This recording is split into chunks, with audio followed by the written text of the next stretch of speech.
우리가 볼 말씀은 고린도후서 4장 1절부터 4절까지의 말씀입니다. 한 주간 동안 우리가 어떤 면에서 보면은 영적인 이 풍성함의 은혜 아래서 살았던 것 같습니다.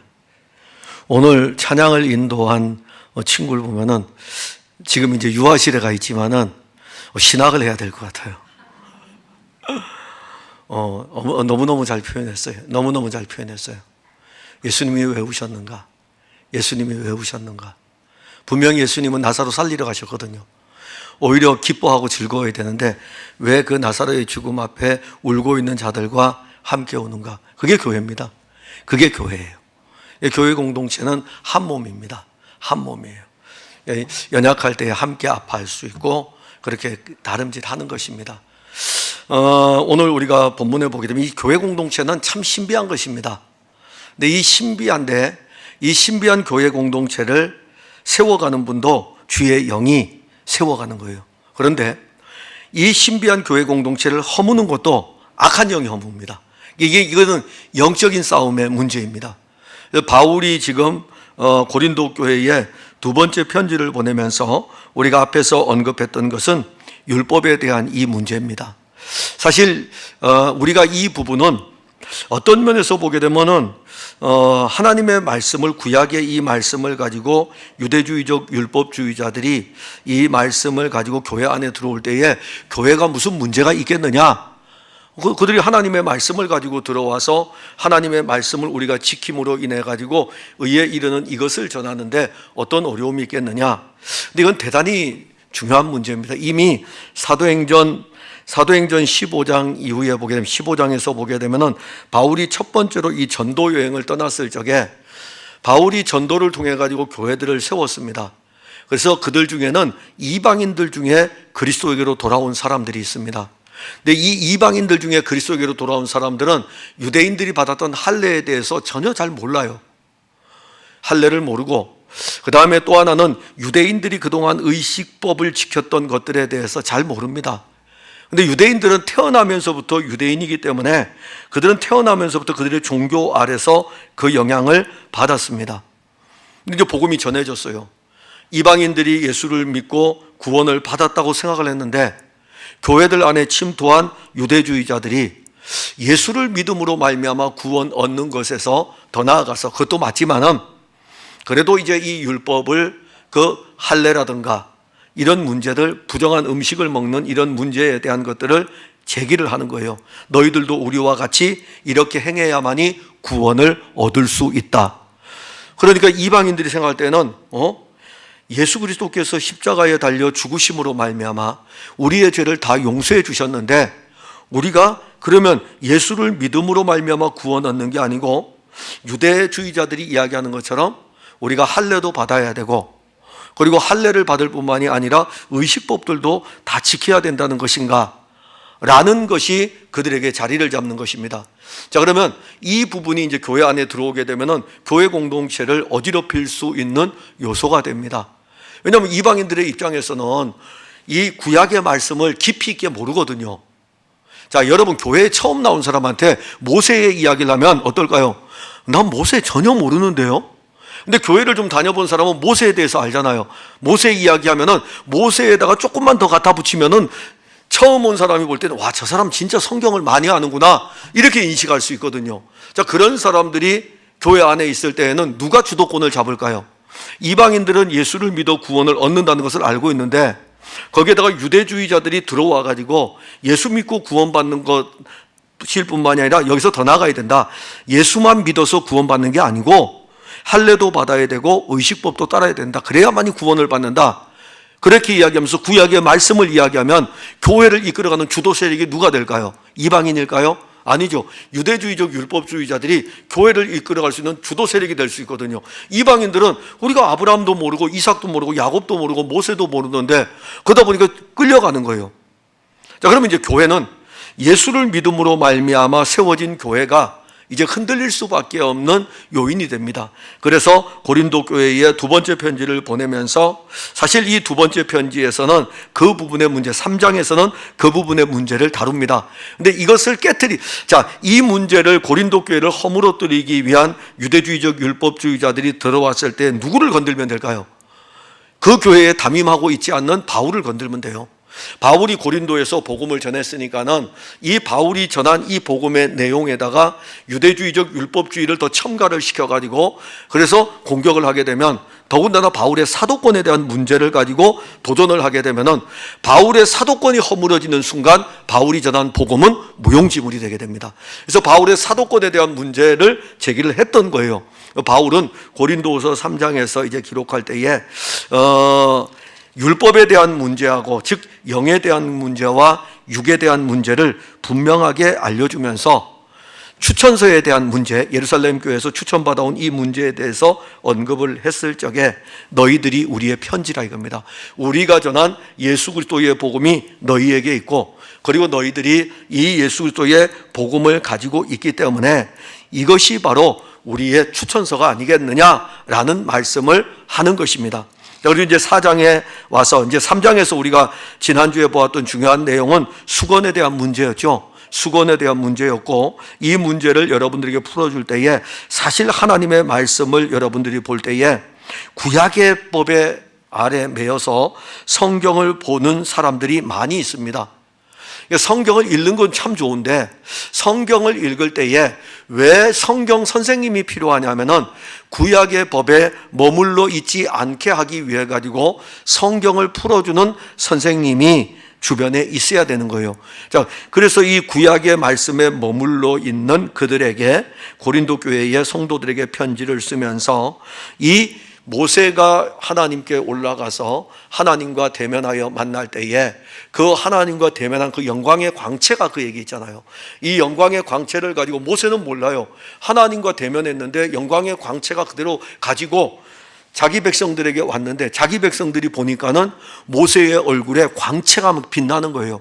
근데 모세는 그 광채를 가지고 그대로 증거합니다. 그리고 난 다음에 돌아서서는 얼굴에 수건을 또 덮게 돼요. 그리고 또 하나님께로 나아갈 때는 그 수건을 벗고 이 과정을 쭉 설명을 합니다. 근데 이 모든 것들이 어디에서 벗어지냐면은 그리스도에게서 벗어질 것에 대해서 말씀합니다. 모세가 하나님의 얼굴을 대면하여 보고 왔을 적에 그 얼굴의 광채가 그렇게 빛났는데 하나님의 아들이 하나님의 품속에 있는 하나님의 아들이 육신을 입고 왔다면 그 영광의 광채는 어떠하겠습니까? 그 영광의 광채는 어떠할까요? 그런데 그분이 만일 그 영광의 광채를 가지고 육신을 입고 이 땅에 왔으면 그러면은 아무도 그분을 만날 수가 없죠. 그분이 사람들 만난다고 하면서 사람들을 만나러 가면은 다 그 영광의 광채 때문에 그를 볼 수가 없을 것입니다. 그런데 아버지 품속에 있는 독생하신 아들이 나타났으니 그를 보니까는 독생자의 영광이에요. 그 영광의 광채가 그야말로 가득합니다. 그런데 그 영광의 광채는 사람들을 만날 때에 모세가 하나님을 대면하여서 내려왔을 때 그 광채가 아니고 그 하나님의 아들은 육신을 입으심으로 말미암아 자기의 아들을 그 영광 가운데서 만날 수 있었어요. 그래서 누구든지 그리스도를 통하면은 이 수건이 벗겨지는 은혜를 보는데 그게 바로 뭐냐면 구약을 풀 때에 아버지의 독생자의 영광이 구약의 수건으로 가려져 있던 이것이 그리스도로 말미암아 풀어지는 것입니다. 그러니까 구약 성경을 통해서 여러분들이 은혜를 입으시려면은 반드시 구약과 짝이 된 신약을 같이 읽어야 돼요. 구약과 짝이 된 신약을 같이 읽을 때에 이 구약을 통해서 영광스러운 광채이신 그리스도를 더 깊이 알게 되는 것입니다. 그리고 이제 그 부분에 대해서 언급할 때 직분에 대한 언급을 했어요. 왜냐하면 사도권에 대한 문제였기 때문에 지금 거짓 사도들, 바울의 사도권을 도전해서 들어왔던 세력들은 유대주의적 율법주의자들입니다. 저들은 정죄의 직분을 가지고 왔어요. 오전에도 제가 여러분들에게 설교를 했지만은 모세는요 결코 영생을 주지를 못합니다. 모세는 살릴 수가 없어요. 모세는 생명을 주지를 못해요.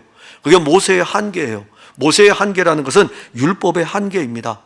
오직 그리스도만이 생명을 줄 수 있고 그리스도만이 살릴 수가 있습니다. 그런데 율법의 이 직분을 맡았던 모세, 그가 이 직분이, 이 정죄의 직분도 영광스러워요, 사실. 왜냐하면 이 모세에게 이 직분을 주신 분이 여호와 하나님이시고, 그리고 율법의 말씀을, 당신의 말씀을 율법으로 이렇게 제정하여 가지고 모세를 통해서 백성들에게 알려주었기 때문에 굉장히 영광스러운 직분인 것입니다. 그런데 만일 영의 직분은 그러면 어떡하겠냐는 거죠. 정죄의 직분도 이렇게 영광스러운데 사람을 살리는 영의 직분은 얼마나 영광스럽겠느냐, 요걸 이제 보셔야만이 오늘 4장 1절에 그러므로 우리가 이 직분을 받았다는 것을, 이 직분에 대해서 알게 되는 것입니다. 영에 관한 직분이에요. 그리스도에 관한 직분입니다. 생명의 직분입니다. 살리는 직분입니다. 살리는 거예요. 목사는 양떼를 살리는 거예요. 목사는 양떼를 살리는 것이고, 여러분들이 교회에서 직분을 맡은 것은 그 직을 통해 가지고 양떼들을 살리는 것입니다. 그러니까 바울이 가졌던 이 직분은 사실 살리는 직인데, 우리가 이 직분을 받아서 긍휼하심을 입은 대로, 즉 다시 말한다면 이 직분을 받았는데 긍휼하심을 입었다 그랬어요. 오늘 멘트가 정확했어요. 그게 긍휼하심입니다. 그게 긍휼하심이에요. 즉 하나님의 아들 예수 그리스도가 나사로가 죽었다는 이야기를 듣고 갔을 적에 많은 사람들이 나사로의 죽음 앞에 슬퍼 울 때에 그 자리에서 함께 울 수 있는 그분의 그 모습이 긍휼인 것입니다. 긍휼. 우리 이광종 장로님이 계시지만은 수술실 앞에 있을 적에 제가 이광종 장로님을 오랫동안 이렇게 안고 있었어요. 그냥 이렇게 안고 있었어요. 그런데 그 안고 있는 중에 긍휼이라는 단어가 무엇인지 설명은 못해도 지나가는 거예요. 그냥 함께 그냥 있는 거예요. 그냥 이렇게 안고 아무 말도 할 수는 없어요. 그리고 난 다음에 그 안고 있던 이 팔을 이렇게 이제 좀 오랜 시간이 좀 됐어요. 그리고 나서 이 팔을 풀고 난 다음에 교회 단톡방에다가 거기서 이제 카톡을 올린 거예요. 그게 이제 제가 올렸던 첫 번째 카톡인 것입니다. 근데 그 카톡을 올리는 순간에 어떤 단어가 지나가냐면 긍휼이라는 단어가 지나가는 거예요. 긍휼. 즉 우리 예수님께서 마치 우리 장로님을 이렇게 품에 안고 있는 그 긍휼, 더 나아가서 그 아들을 품고 있는 긍휼, 그런데 또 더 확대해서 나가다 보니까는 우리 교회에게 준 사명이 이 일에 대한 긍휼을 우리가 갖는 것이구나. 그래서 이번에 어떤 면에서 보면 기도한다는 이 자체는 그분의 긍휼하심이 우리 교회 가운데 함께하고 우리 성도들 가운데 함께하는 그 엄청난 사건이었던 것입니다. 근데 여기 오늘 이 직분을 받아 긍휼하심을 입었다. 즉, 이 생명의 직분입니다. 영의 직분입니다. 살리는 직분입니다. 이 직분을 받은 바울의 사역은 긍휼하심을 입은 직분인 거예요. 긍휼하심을 입었다 그랬어요. 내가 저 사람을 불쌍히 여기는 것이 아니라 하나님의 긍휼이 그를 입혀준 거예요. 하나님의 긍휼이 입혀졌기 때문에 그러면 어떤 일들이 일어나냐면은 마치 예수님께서 나사로의 무덤 앞에, 오늘 잘 멘트를 해줬네요. 나사로의 무덤 앞에 있을 적에 예수님께서 왜 그분이 함께 울 수 있을까요? 그분 자체가 긍휼이시기 때문이에요. 그분은 은혜이기도 하시고 그분은 긍휼이기도 하셔요. 근데 그분은 인애이기도 하고 자비이기도 하고 의이기도 하고 그분에게 있는 수많은 속성들 가운데 그분의 긍휼, 그 긍휼이 누구에게 입혀졌냐면은 사도에게 입혀진 것입니다. 그러니까 이 직분과 긍휼의 입혀짐은 같이 가는 거예요. 그러니까 단순하게 이 직분을 가지고 가는 게 아니라 긍휼이 그에게 입혀진 것입니다. 자, 그러면 이제 여기서 이제 우리는 그러면 이걸 우리에게로 확대해서 해석한다면 어떻게 가면 될까요? 목사는 목사의 직을 가질 때에 그분의 긍휼하심이 입혀져 있어야 돼요. 장로는 장로의 직분을 가지고 갈 때에 예수 그리스도의 긍휼이 입혀져 있어야 돼요. 안수집사와 권사가 그 직분을 가지고 갈 때에, 그 직을 가지고 갈 때에 그 직 안에는 그분의 긍휼하심이 입혀져 있어야 돼요. 자, 그러면 이제 어떤 일이 일어날까요? 목사가 그분의 긍휼을 입어 목회를 하게 되면 양떼들을 볼 때에 그분의 긍휼을 따라 양떼 목양을 할 수 있고, 장로들이 그분의 긍휼을 입게 되면은 장로로서 사역을 할 때에 그분의 긍휼하심을 따라 사역을 할 수 있는 것입니다. 그러니까 먼저 입는 거죠. 이 직분은 입혀진 직분이에요. 어떤 것에 입혀지냐면은 영광과 존귀로 입혀진 것이 아니고 긍휼하심을 입은 것입니다. 그러니까 이 직분을 받아 긍휼하심을 입었으니, 자, 이제 사역을 할 때 그러면 이제 어떤 일들이 일어날까? 여러 다양한 것들을 이야기합니다. 자, 유대주의적 율법주의자들이 교회 안에 들어와서 교회를 어지럽힐 때에 그들의 모든 것들은 드러나는 일들이에요. 드러나는 일들이에요. 자, 쉽게 말하면은 안식일의 문제를 한번 거론해 봅시다. 자, 복음이신 그리스도는 우리의 안식입니다. 그러면 안식일에 대한 이 문제를 접근할 때에 복음은 무엇을 이야기할까요? 참 안식이신 그리스도를 예배를 통해서 만나는 것이고, 이 참 안식을 그리스도 안에서 누리는 것을 이야기합니다. 그러면 율법은 어떻게 갈까요? 왜 안식일을 지키지 않습니까? 이렇게 접근하는 거예요. 율법과 복음의 접근이 달라요. 율법은 왜 안식일을 지키지 않습니까?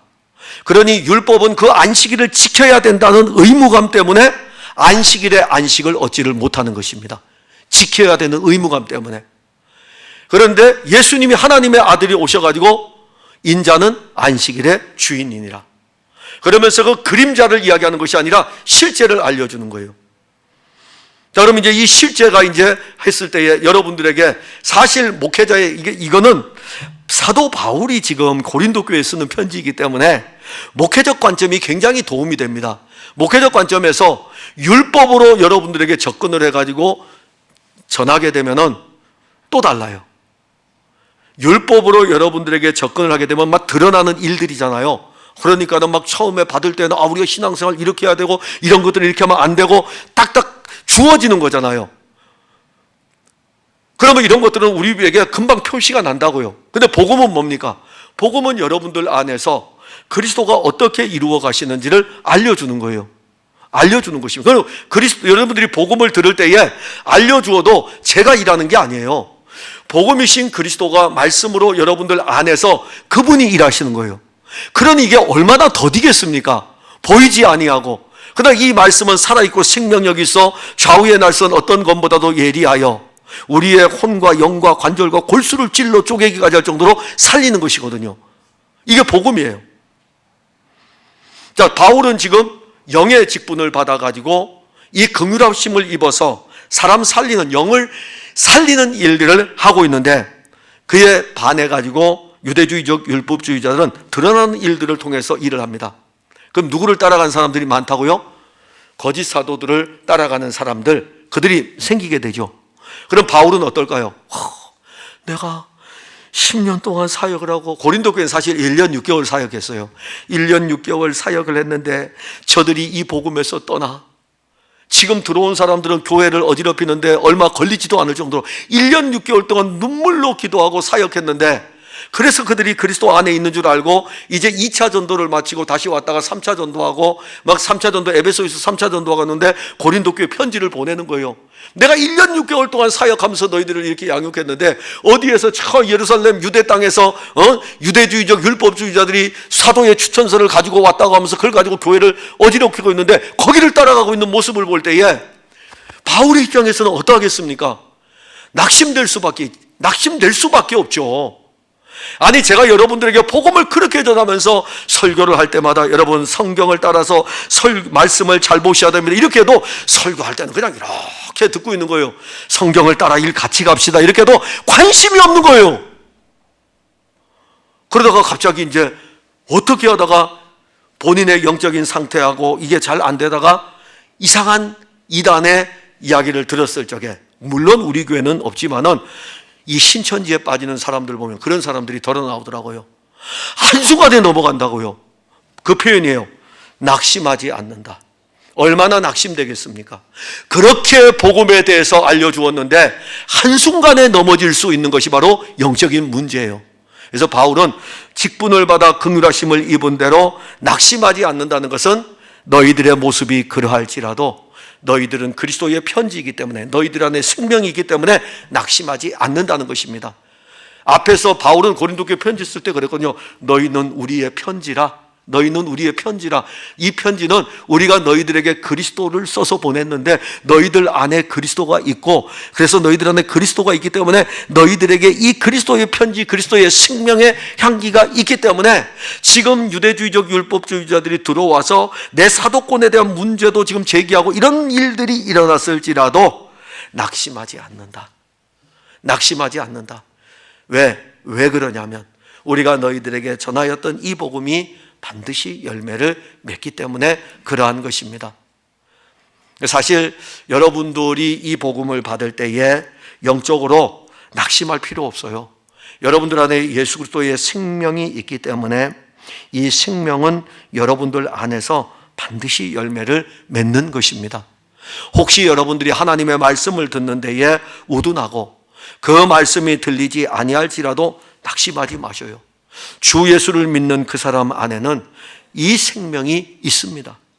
그리고 이에 숨은 부끄러움의 일을 버리고, 자, 숨은 낙심하지 아니하고, 즉 이 직분을 받아 긍휼하심을 입은 대로 이 사역을 계속 이루어갈 때에 낙심할 수 있는 요소가 지금 자리를 잡고 있고, 그 다음에 유대주의적 율법주의자들이 끊임없이 앞에 등장을 해가지고 복음의 이 일들이 지금 뒤로 물러가고 있고, 그러할지라도 이 숨은 부끄러움의 일이라는 것은 이제는 사실 율법이라는 이 자체는 어떤 면에서 보게 되면은 그리스도가 우리에게 오신 이상은 율법이 앞에 설 수가 없어요.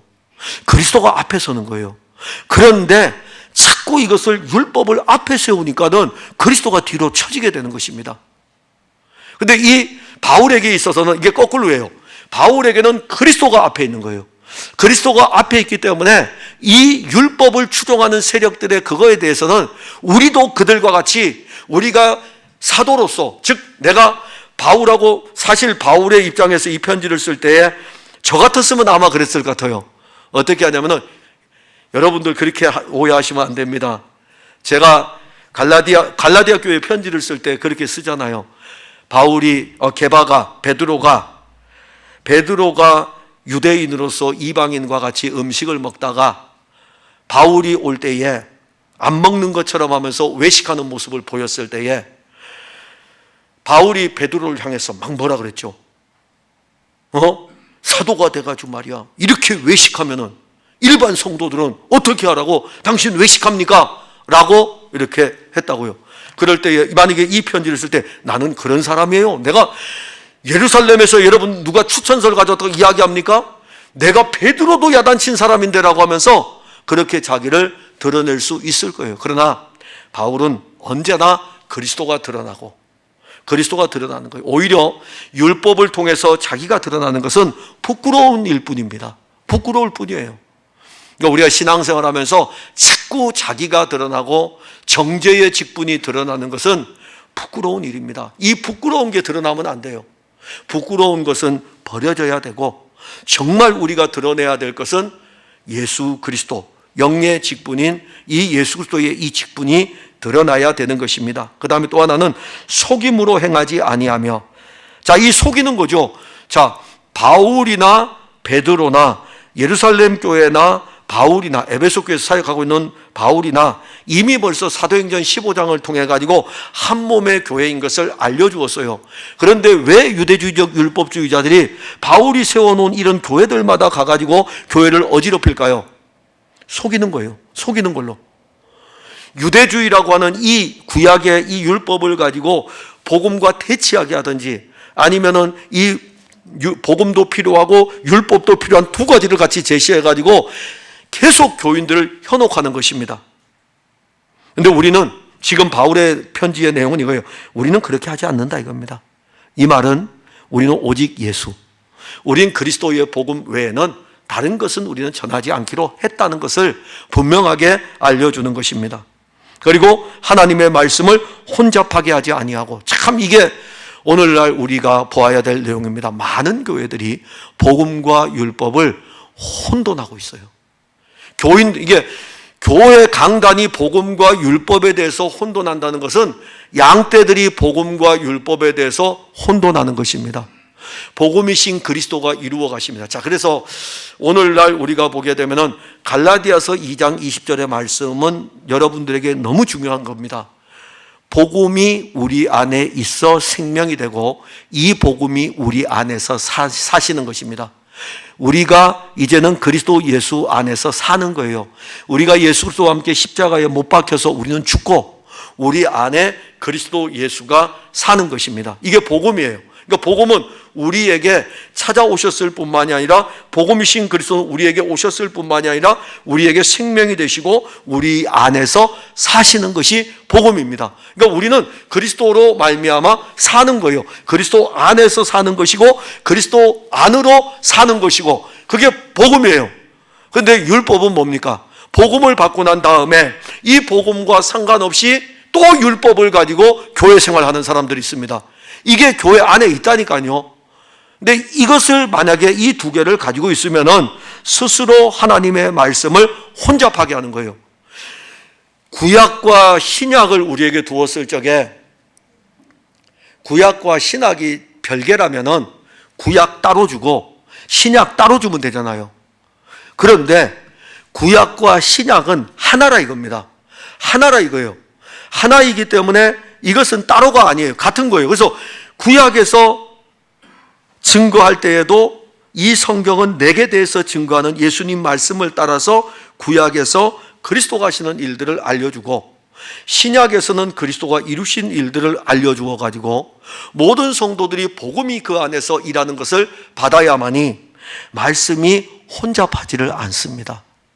그러니까 아마 오랫동안 여러분들은 교회 생활하면서 본인도 모르는 사이에 하나님의 말씀을 스스로가 혼잡하게 받고 있는 성도들이 있습니다. 근데 혼잡하게 받게 되면 영적인 혼잡함이 일어나게 되죠. 바울은 또 편지 안에 오직 진리를 나타내고, 여기 진리라는 알레데이아는 참이라는 것입니다. 그래서 1번 가로하고서 빨간 걸로 되어 있죠. 거기 쭉 따라가면 헬라어로 참이다 이렇게 써 있어요. 알레데이아예요. 알레데이아, 진리, 알레데이아, 참. 쉽게 말하면 진짜라는 것입니다. 진짜. 즉 참이신 그리스도를, 참은 누구입니까? 진리는 누구입니까? 예수 그리스도잖아요. 예수 그리스도. 즉 다시 말하면 예수 그리스도를 나타내는 거죠.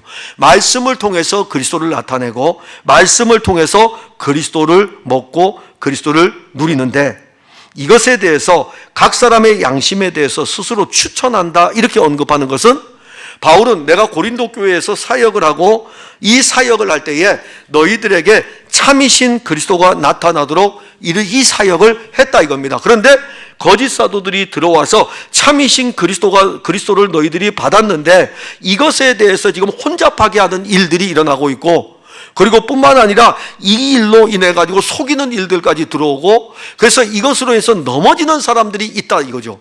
근데 나는 그것 때문에 낙심하지는 않는다. 왜냐하면 너희들 양심에 이미 이 그리스도가 있기 때문에, 너희들 신앙의 양심 안에 이 예수 그리스도가 있기 때문에 낙심하지 않는다는 것입니다.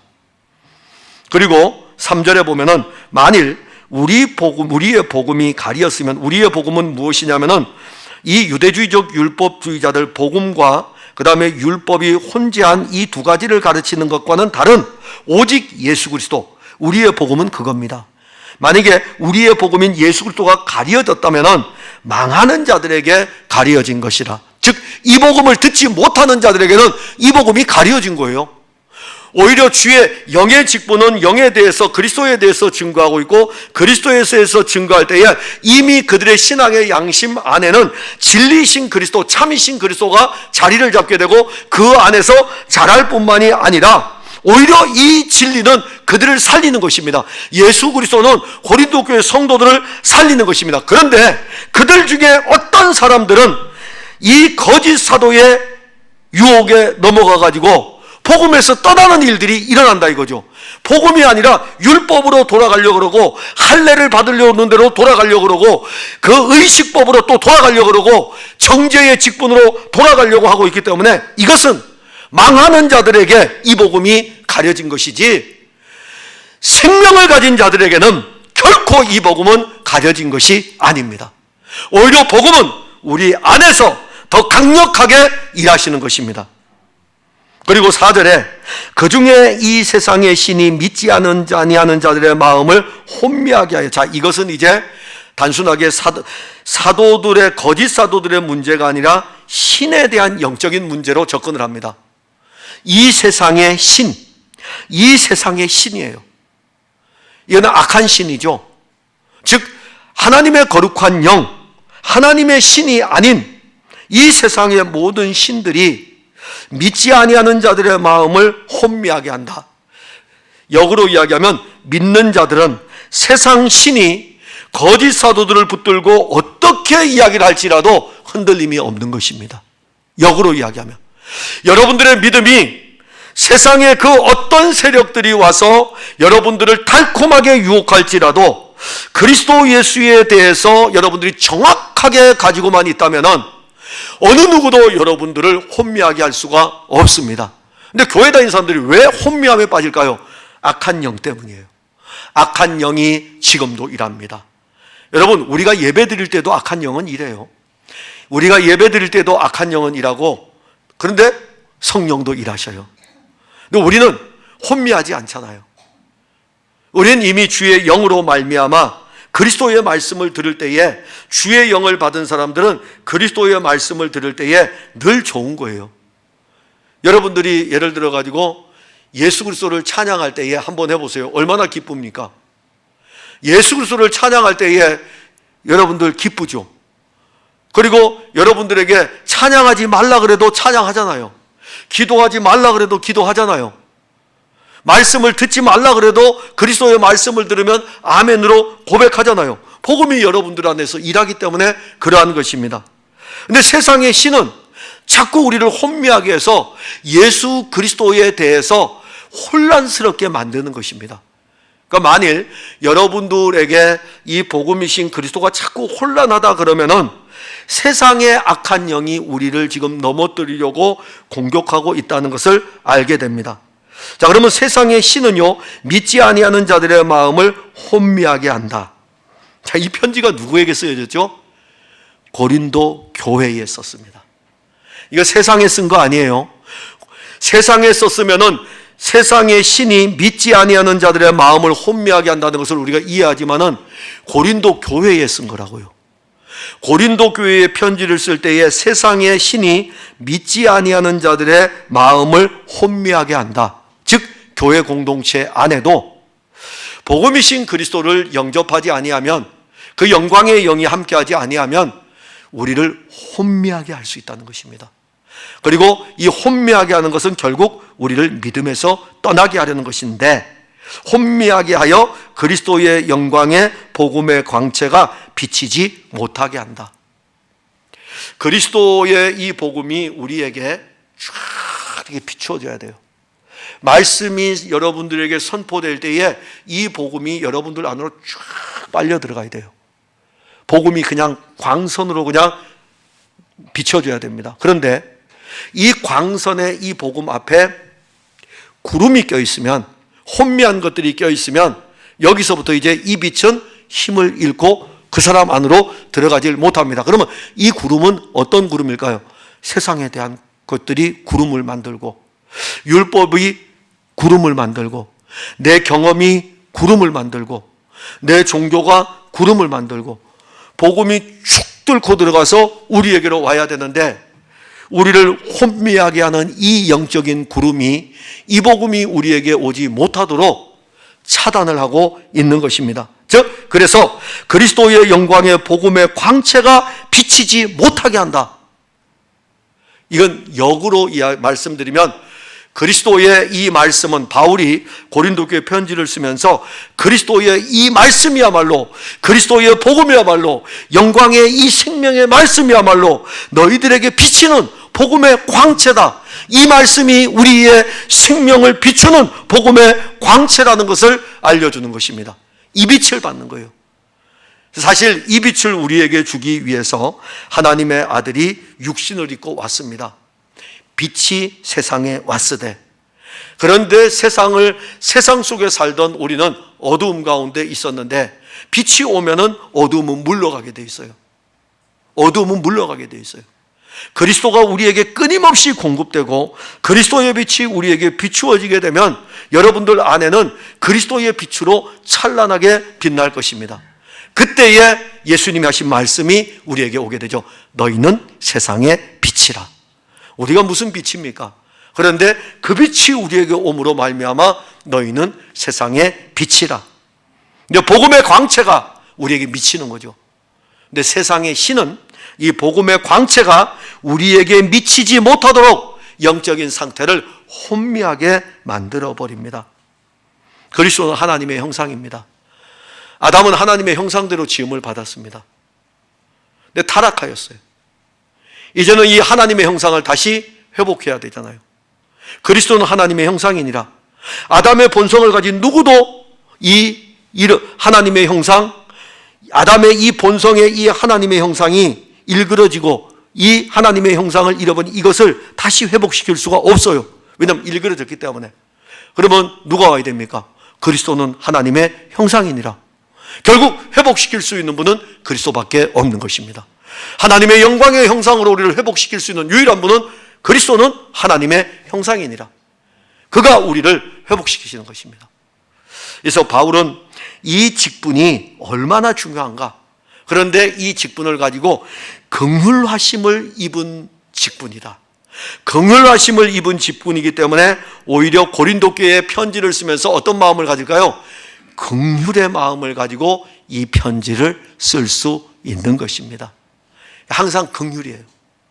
사랑하는 성도 여러분, 우리 사여전도 회원 여러분, 여러분들이 복음 안에서 이렇게 잘 자라감을 정말 감사하게 생각하고, 또 우리 풍성한교회 모든 성도들이 우리가 알지 못할지라도 복음의 광선이 비추는 이상 그 복음의 광선은 우리에게 생명으로 이 빛이 옴으로 인해서 이 빛 안에는 생명이 있어요. 요한복음 1장에 보면 빛이 비추어지는데 이 빛 안에는 생명이 있어요. 이 빛이 비추어져서 이 빛이 우리 안에 생명이 되고 이 생명은 우리에게 열매를 맺고 자라서 열매를 맺는 그 놀라운 결과를 가져오는 것입니다. 이게 교회입니다. 이게 교회예요. 그래서 세상의 혼미한 것들의 이야기에 휩쓸리지 마세요. 또 하나는 복음이 아닌 율법에도 휩쓸리지 마세요. 오직 우리는 복음이신 그리스도가 우리를 이끌어가매 그 은혜로 나아갈 뿐입니다.